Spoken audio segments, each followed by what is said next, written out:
জাতীয় জনগোষ্ঠী ঐক্য মঞ্চ জিন্দাবাদ জিন্দাবাদ জিন্দাবাদ এই দুই চলিছে চলিছে চলিবই এই সংগ্ৰাম চলিছে চলিছে চলিবই নৰেন্দ্ৰ মোদী হাই হাই হাই হাই হাই হিমন্ত তোমাৰ কাম নাই 11 দফীয়া দাবী লৈ ডিব্ৰুগড়ত গণ যাত্ৰা কৰিছিলোঁ। জনযাত্ৰাতে আমাৰ 2 নম্বৰ দাবীটো আছিল যে ডিব্ৰুগড়ত এখন থলুৱা বজাৰ নিৰ্মাণৰ কাৰণে।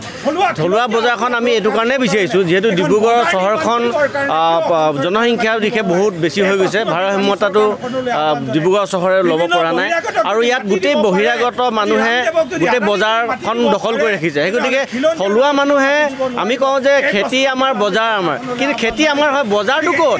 সেই বজাৰখন মুখৰহে কৰি থকা হৈছে। আমাকতো চৰকাৰে আজিলৈকে সেই বজাৰখন তৈয়াৰ কৰি দিব পৰা নাই। সেই গতিকে ডিব্ৰুগড় জিলাৰ জাতীয় জনগোষ্ঠীয় সংগঠনসমূহ লগ হৈ আমি জাতীয় জনগোষ্ঠী ঐক্য মঞ্চ গঠন কৰিলোঁ। ঐক্য মঞ্চৰ চিন্তা যে ডিব্ৰুগড়ৰ চকিডিং চাৰিআলি আশে পাশে প্ৰায় 20 বিঘা মাটিত আমাক এখন থলুৱা বজাৰ নিৰ্মাণ কৰি দিব লাগিব চৰকাৰে। আমি এইটো কাৰণে দাবী কৰিছোঁ এইখন চৰকাৰৰ যি মুখ্যমন্ত্ৰী, এই মুখ্যমন্ত্ৰী অসমৰ বিভিন্ন জেগাত তেওঁৰ ধৰ্মপত্নীয়ে বিভিন্ন জেগাত বাগান লৈছে, মাটি কিনিছে, বিভিন্ন ধৰণৰ আপোনালোকে সবে দেখা পাইছে। সেই গতিকে আমি কৈছোঁ যে আমাক থলুৱা জাতীয় জনগোষ্ঠীয় ৰাইজসকলক সুৰক্ষিতৰ কাৰণে ভৱিষ্যতৰ আমাৰ অৰ্থনৈতিক স্বাৱলম্বিতাৰ কাৰণে আমাক এখন বজাৰ তৈয়াৰ কৰি দিব লাগিব। সেই বজাৰখনে হ'ল চকিডিং চাৰিআলি আশে পাশে থকা মাটিত। ইয়াত আমাৰ থলুৱা ৰাইজৰ যি কৃষি উৎপাদিত শস্য, এই শস্যসমূহ আনি ইয়াত বিক্ৰী কৰিব পাৰিব আৰু লগতে তাত এটা কোল্ড ষ্ট'ৰেজ বনাই দিব লাগিব। কোল্ড ষ্ট'ৰেজত যিহেতু আমাৰ বিভিন্ন দূৰৰ পৰা 20 কিলোমিটাৰ দূৰৰ পৰা 30 কিলোমিটাৰ দূৰৰ পৰা যেতিয়া মানুহবিলাক আহে তেওঁলোকে আকৌ শস্যবিলাক বিক্ৰী নোহোৱাবিলাক ঘূৰাই নিব অসুবিধা হয়। ইয়াতে কোল্ড হাউচত ৰাখি তেওঁলোকে পুনৰ আকৌ যাতে বেচিব পাৰে সেই ব্যৱস্থা আমাক কৰি দিব লাগিব। যদি চৰকাৰে এইখিনি ব্যৱস্থা কৰি নিদিয়ে তেতিয়াহ'লে ডিব্ৰুগড় জিলাৰ দল সংগঠন ঐক্য মঞ্চই এক গণতান্ত্ৰিকভাৱে ভীষণভাৱে এটা ডাঙৰ আন্দোলনৰ কাৰ্যসূচী ল'ব। যি আন্দোলনৰ কাৰ্যসূচীত ডিব্ৰুগড় জিলাৰ সকলো ৰাইজে আমাক সমৰ্থন জনাইছে।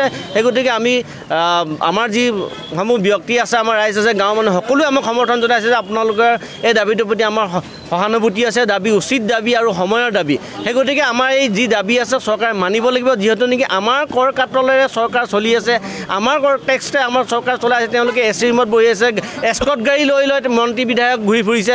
কাৰ পইচাৰে লৈছে? আমাৰ পইচাৰে। সেইকেইটা আমাৰ পইচাৰে আমাক এখন থলুৱা বজাৰ নিৰ্মাণ কৰি দিবলৈ এয়া আমাৰ দাবী। আৰু দ্বিতীয় কথাটো হ'ল স্মাৰ্ট মিটাৰ বন্ধ হ'ব লাগিব। অসমৰ ৰাইজে স্মাৰ্ট চৰকাৰক পইচা কেতিয়াও দিব নোৱাৰে।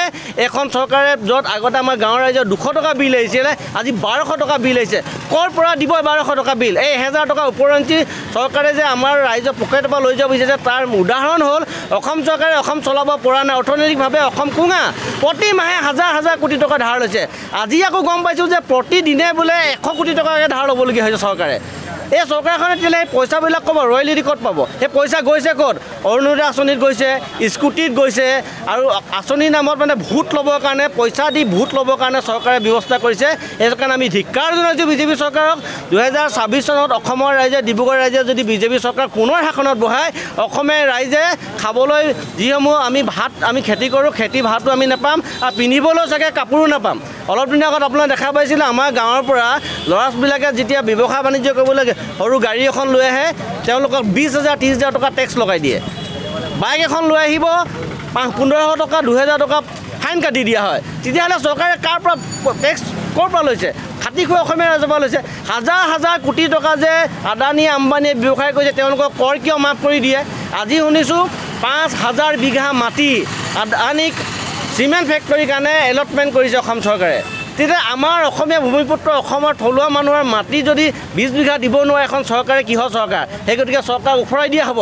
স্পষ্ট কথা, যদি আমাক 20 বিঘা মাটি চৰকাৰে দিব নোৱাৰে, বজাৰ নিৰ্মাণ কৰি দিব নোৱাৰে, এই চৰকাৰ উফৰাই দিয়া হ'ব। এইটো একদম আপুনি একদম ভাবি লওক আৰু কি হ'ব ইয়াৰ পিছত কিন্তু এক জংগী আন্দোলনৰ কাৰ্যসূচী হ'ব। স্মাৰ্ট পৰ্টৰ জৰিয়তে আজি মুখ্যমন্ত্ৰীয়ে যদি আমাক সহানুভূতি নাক নবঢ়ায় তেতিয়াহ'লে কিন্তু পৰিস্থিতি বেয়া হ'ব। অৰ্থনৈতিকভাৱে নিবনুৱাসকল কিন্তু ভাঙি পৰিছে, কোঙা হৈ গৈছে।